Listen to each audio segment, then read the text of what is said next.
ฐานิสตอรี่นำเสนอจันทราสดงตอนอดีตของเขาบท16หลีซูซูได้แต่คิดอ่านไปทีละก้าวนางเข้าไปในห้องเห็นหมอตำแยหลายคนล้อมรอบสตรีนางหนึ่งที่สวมเพียงเสื้อตัวไหน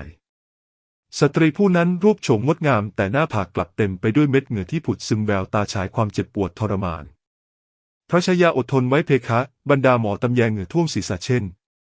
อ่างน้ำร้อนในมือหลีซูซูถูกคนรับไปตั้งแต่เมื่อใดไม่รู้นางถูกเบียดออกจากกลุ่มคนได้แต่เฝ้ามองเหตุการณ์ที่ดำเนินไปเช่นนี้จะทำอย่างไรดีหมอตำแยผู้หนึ่งพูดอย่างร้อนใจพระนางโหรัวเฟยเจ็บคันตอนเช้านี้ก็พบค่ำแล้วยังมิอาจคลอดออกมาโหรัวเฟยบนเตียงหมดสิ้นเรี่ยวแรงไปนานแล้วปากอมโสมแผ่นนางยืนหยัดออกแรงอีกสักพักสุดท้ายยังคงหมดสติไปโลหิตสดไหลลงมาตามท่อนขาเปลือยเปล่าของนางเป็นเส้นคดเคี้ยวแม้หลีซูซูจะไม่เคยเห็นคนคลอดบุตรแต่ก็สามารถเดาได้ว่าภายใต้สถานการณ์เช่นนี้การหมดสติไปหมายความว่าอะไรไม่ผิดจากที่คิดบรรดาหมอตำแยหน้าซีดเผือดมีคนตัดสินใจอย่างฉับไวไปกราบทูลสถานการณ์กับฝาบาททูลถามว่าตอนนี้จะให้รักษาชีวิตผู้ใหญ่หรือเด็กเพียงครู่เดียวน้ำเสียงพิโรธของฮ่องเต้ก็ลอยมาจากข้างนอกบัดซบพวกเศษสวะร้ายประโยชน์ปกป้องโหรเฟยหากเกิดอะไรขึ้นกับโหรเฟยพวกเจ้าจะต้องถูกฝังไปพร้อมกันหลีซูซูมองไปยังหน้าท้องที่นูนป่องของโหรเฟยใจรู้ว่าเด็กผู้นี้คงรักษาไว้ไม่ได้เสียแล้วทว่าเหนือความคาดหมายขณะที่หมอหญิงและบรรดาหมอตำแยกำลังจะลงมือโหรเฟยกลับฟื้นขึ้นมาสองตาของนางเลื่อนลอยปากพึมพำว่าโอรสของข้าโหรเฟยน้ำตาไหลพรากข้าขอร้องพวกเจ้าปกป้องลูกข้าด้วยสีหน้าของทุกคนสะเทือนใจในใจของหลีซูซูก็เศร้าสลดเช่นกันฮ่องเต้มีรับสั่งย่อมทำได้เพียงปกป้องโหรเฟยทันใดนั้นหมอตำแยก็โพล่งออกมาอย่างตื่นเต้นยินดีพระชายาออกแรงเพคะข้าเห็นศีรษะเด็กแล้วโหรเฟยริมฝีปากสั่นเท่านางกัดฟันออกแรงเบ่งหมอตำแยดีใจเด็กออกช่วงเวลาต่อมาบรรดาหมอตำแยพอลันหวีดร้องเสียงแหลมในใจหลีซูซูบังเกิดลางสังหรณ์ไม่ดีเสียงดังเอะอะเช่นนี้ทำให้ฮ่องเต้ที่รออยู่ข้างนอกถีบประตูบุกเข้ามาฮ่องเต้เพ่งสายตามองไปเห็นเพียงบนเตียงมีโลหิตแผ่ซึมเป็นทารกชายผู้หนึ่งนอนอยู่กลางกองเลือดเขาเบิกตาดำคลับมือดึงลำไส้ของโหรเฟยอยู่ทารกชายดูเหมือนจะสงสัยว่าของในมือคือสิ่งใดอุ่นร้อนนุ่มเหนียวฉีกไม่ขาด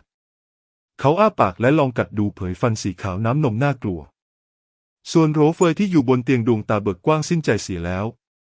หมอตำแยและหมอหญิงคุกเข่าลงบนพื้นตัวสั่นฟาบาทสัตว์ประหลาดน้อยตนนี้เกิดมาไม่ร้องสักแออีกทั้งยังมีฟันเล็บยิ่งแทงทะลุหนังท้องของโหรเฟยออกมาหลีซูซูเข้าใจแทบจะในทันทีว่านี่คือใครเขาคือฐานไถจิ้นนางไม่คาดคิดเลยว่าตนเองจะจับพลัดจับผลูเข้ามาในความฝันของฐานไถจิ้นทั้งยังเห็นเหตุการณ์ตอนเขาถือกำเนิดจอมมารน้อยรับรู้ได้ว่าตนเองถูกทอดทิ้งดังนั้นจึงสังหารมารดาอย่างเฉียบขาดต้องการจะเกิดมาให้ได้ฮ่องเต้มองศพของโหรเฟยพลางหิ้วตัวทารกชายขึ้นมากระทันหันเคลื่องตัวเขาไปที่ผนังห้องอย่างแรงสัตว์ประหลาดเจ้ามันสัตว์ประหลาดไปตายเสียทารกชายถูกเคลื่องเช่นนี้กลับไม่สิ้นใจเลือดคำใหญ่ทะลักออกมาจากปากเขาส่งเสียงอ้อแอเป่าเลือดเป็นฟองและฉีกยิ้มอย่างเบิกบานภาพของสิ่งชั่วร้ายที่ดูไร้เดียงสาไม่มีพิษภัยเช่นนี้น่าสะพรึงยิ่งนักหมอตำแยหวีดร้องเสียงแหลมตกใจจนเป็นลมไปมุมปากของฐานไถจิ้นเปื้อนเลือดดวงตาดำเข้มมองสบตากับหลีซูซูชั่วขณะที่หลีซูซูกับทารกชายประสานสายตากันมิติบิดหมุนระลอกหนึ่งรอจนยืนอย่างมั่นคงอีกครั้งก็พลันมีคนพูดเสียงค่อยข้างหูนางลำบากเจ้าแล้วจริงๆปีศาจน้อยตนนั้นยังต้องให้เจ้าไปเก็บศพโยนทิ้งไว้ในวังเย็นตั้งหลายวันแล้วป่านนี้ศพคงเหม็นโชระหว่างพูดนางกำนันได้จากไปแล้วหลีซูซูยืนอยู่นอกประตูวังบานหนึ่งตามลำพังนางลังเลครู่หนึ่งก่อนจะผลักประตูเข้าไปเห็นข้างๆหญ้าแห้งมีห่อผ้าเก่าขาดเต็มไปด้วยคราบโลหิตถูกโยนทิ้งไว้ที่แท้หลังจากโหรเฟยตายไปฐานไถจิ้นถูกคนโยนไว้ที่นี่ดูท่าทางน่าจะผ่านมาหลายวันแล้วหลีซูซูเดินเข้าไปนางรู้ว่านี่เป็นโอกาสอันดีที่สุดในการทำความเข้าใจอดีตของพญามารในห่อผ้ามารน้อยมีสภาพย่ำแย่มากด้านในเต็มไปด้วยเศษหญ้าและดินโคลนแขนของเขาที่โผล่อยู่ข้างนอกมีแต่รอยแผลยุงกัดและแมลงต่อยยังมีแผลถลอกแผลเหมือนคนหกล้มใบหน้าสกปรกมอมแมมจนมองเขาหน้าไม่ออกไม่มีคนเปลี่ยนผ้าอ้อมให้เขากลิ่นเหม็นโชยลอยออกมาจากในห่อผ้าฐานไถจิ้นกอดหนูสีเท่าตัวหนึ่งที่ตายไปแล้ว แน่นดวงตาปิดสนิทเลือดของหนูติดอยู่บนปากเขาครึ่งหนึ่งในที่สุดหลีซูซูก็ได้รู้ว่าเขาที่มิได้ดื่มนมแม่สักหยดรอดชีวิตมาได้อย่างไรกันหนูจะกินเขาแต่กลับถูกเขาจับไว้และใช้มันเป็นอาหารร่างเล็กจ้อยของเขากำลังสั่นกอดหนูตายเอาไว้แน่นคล้ายกบกอดความหวังเพียงหนึ่งเดียวในโลกนี้หนูตัวนั้นส่งกลิ่นเหม็นเน่าแล้วทว่าฐานไถจิ้นยังคงตัดใจทิ้งไม่ได้ทารกชายดูเหมือนจะเข้าใจดีว่าไม่มีคนเลี้ยงเขาไม่มีทางที่ใครจะมาดูแลเขาบาดเจ็บสาหัสยามนี้ริมฝีปากดำคล้ำความรู้สึกในใจหลีซูซูยากจะบรรยายในช่วงเวลาสั้นๆนางได้เห็นความโหดเหี้ยมของเขาทั้งยังได้เห็นความน่าสงสารและความเปราะบางอ่อนแอของเขาความรู้สึกขัดแย้งเช่นนี้คงอยู่มาตลอดนับตั้งแต่นางทะลุมิติเข้ามาในห้วงเวลา500 ปีก่อนหากว่าเลือกได้ให้นางสังหารเขาในวัยเยาว์หลีซูซูรู้ว่าตนเองจะต้องลงมือแน่นอนกระนั้นตราบใดที่กระดูกมารยังอยู่พญามารย่อมไม่มีวันถูกทำลายตลอดไปฆ่าหรือไม่ฆ่าเชื่อว่านางจะเลือกได้จริงๆหลีซูซูย่อตัวลงขณะกำลังจะหิ้วตัวเขาขึ้นมาเสียงฝีเท้าเบาๆลอยมาจากข้างนอก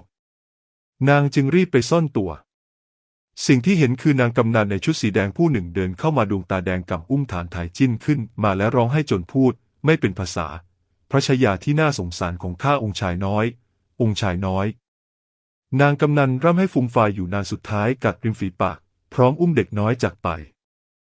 หลีซูซูครุ่นคิดนี่น่าจะเป็นนางกำนันที่ภักดีต่อโรเฟยมากที่สุดทางหนึ่งโกรธแค้นฐานไถจิ้นที่ทำให้โรเฟยต้องตายทางหนึ่ง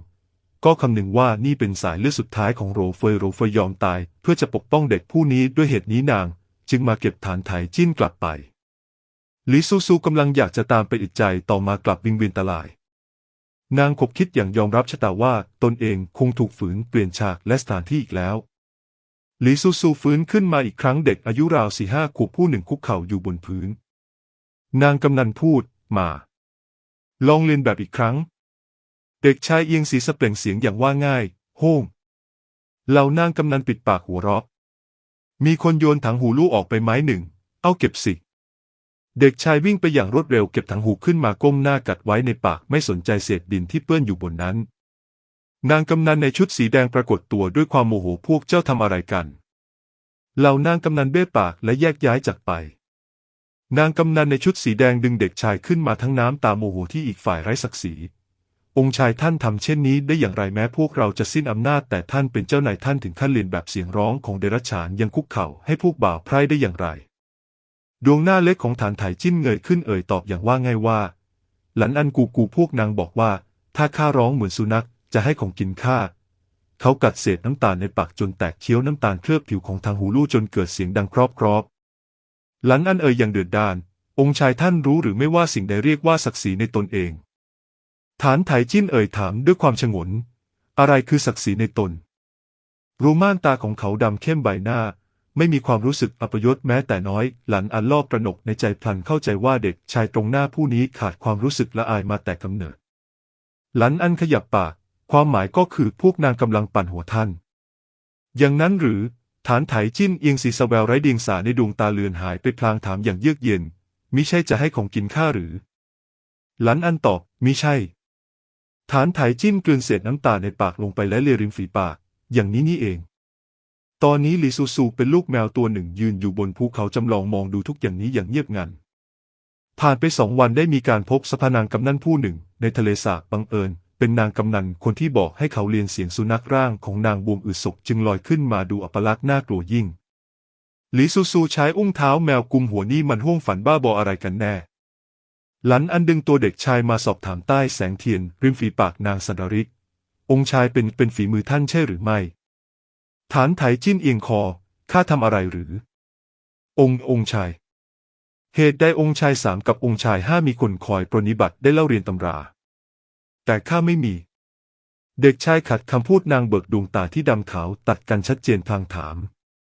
หลันอันตอบอย่างฝาดเฟือนเพราะว่าพวกเราไร้ซึ่งอำนาจบารมีไม่มีที่พึ่งพิง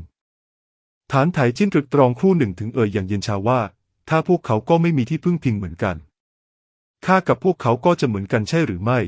ขอเพียงพวกเขาไม่มีมารดาทุกคนย่อมเท่าเทียมกันหลันอันปิดปากตื่นตระหนกจนหน้าถอดสีขนาดถอยหลังไป2 ก้าวท่านฐานไถจิ้นพูดเจ้ากำลังกลัวข้าหรือหลันอันฝืนยิ้มตอบว่าองค์ชายเข้าใจผิดแล้ว เด็กชายก้มหน้าดวงตาฉายแววงุนงงไม่เข้าใจหลีซูซูไม่คิดเลยว่าหลังจากหลันอันจากไปนางจะถูกฐานไถจิ้นจับได้มือของเด็กชายผอมแห้งจนกระดูกนูนออกมาเขาคว้าหลังคอของนางในฐานะลูกแมวตัวหนึ่งหลีซูซูขนแทบจะชี้ตั้งข้าเจอตัวเจ้าแล้วเขาพูดชั่วเวลาต่อมาฐานไถจิ้นคลายมือกดนางลงตรงหน้าปลาแห้งตัวหนึ่งกินเขาออกคำสั่งหลีซูซูคิดในใจข้าโง่น่าสิจะได้กินกระนั้นลูกแมวน้อยที่นางมาอาศัยร่างอยู่ได้เลียปลาแห้งตามสัญชาตญาณโดยมิอาจควบคุมเสียแล้วหลีซูซูหลั่งน้ำตาในใจอย่างสิ้นหวังไม่นานหลังจากนั้นร่างแมวของนางก็เกร็งกระตุกและสิ้นลมหายใจฐานไถจิ้นฝังลูกแมวอย่างสงบร่างของหลีซูซูถูกบีบให้จากไปคราวนี้ดูเหมือนนางจะสิงอยู่ในรูปปั้นชิ้นหนึ่งมิอาจขยับเขยื้อนค่ำคืนที่มีพายุฝนประตูถูกคนผลักเปิดหลันอันผลักตัวเด็กชายเข้ามาร้องให้โฮอย่างขาดสติข้าผิดไปแล้วข้าไม่ควรช่วยชีวิตเจ้าไม่ควรขอร้องฝ่าบาทให้เห็นแก่สายสัมพันธ์ในการกอดไว้ชีวิตเจ้าสักครั้งเจ้าไม่ใช่โอรสของพระนางโฮรูเฟยเจ้าเป็นสัตว์ประหลาดหลันอันกูหุบปากหลันอันแผดเสียงเจ้าถึงขั้นพยายามวางยาพิษองค์ชายสามเขาไม่ได้กินฐานไถจิ้นขับคิดก่อนจะเผยรอยยิ้มว่าง่ายออกมาเขาไม่ได้กินไม่ใช่หรือกูอยากโกรธเลยนะนั่นเป็นเพราะข้าห้ามเขาไว้หลันอันริมฝีปากสั่นเทาข้าสอนเจ้าไม่ได้นับแต่นี้ไปเจ้าใช้ชีวิตตามยถากรรมเถอะรอยยิ้มของฐานไถจิ้นหายไปเหลือบตาขึ้น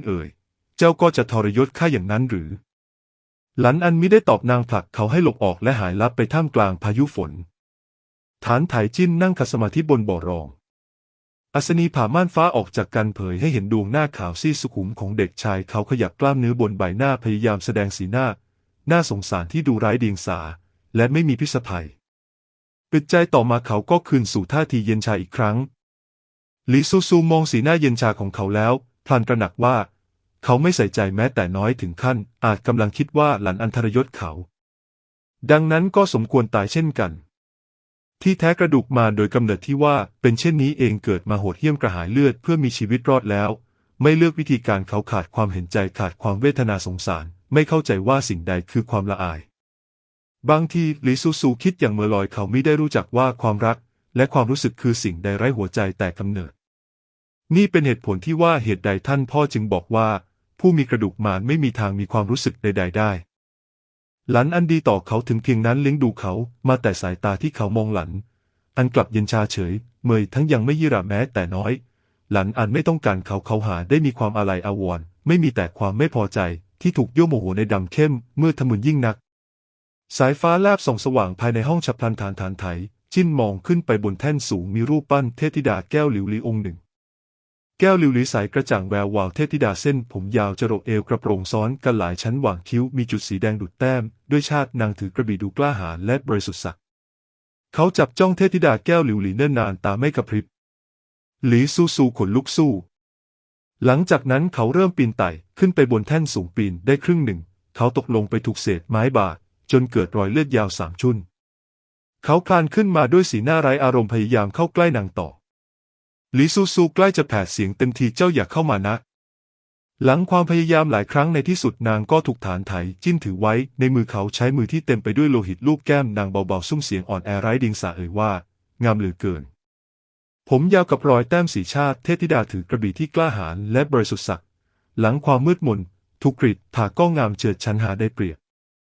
เขามองรูปปั้นเทพธิดาแก้วหลิวหลีในฝ่ามือใช้มือที่เต็มไปด้วยโลหิตถูร่างกายนางให้เต็มไปด้วยเลือดของตนเองหลีซูซูสัมผัสได้ถึงนิ้วมือเย็นเฉียบของเขารู้สึกย่ำแย่ไปหมดโรคจิตยิ่งนักร่างของนางในตอนนี้ตกลงเป็นอะไรกันแน่ก่อนจะจากกันถ้าชอบก็ฝากกดติดตามฐานฮิตสตอรี่กดซับกดกระดิ่งเพื่อไม่ให้พลาดคลิปถัดไป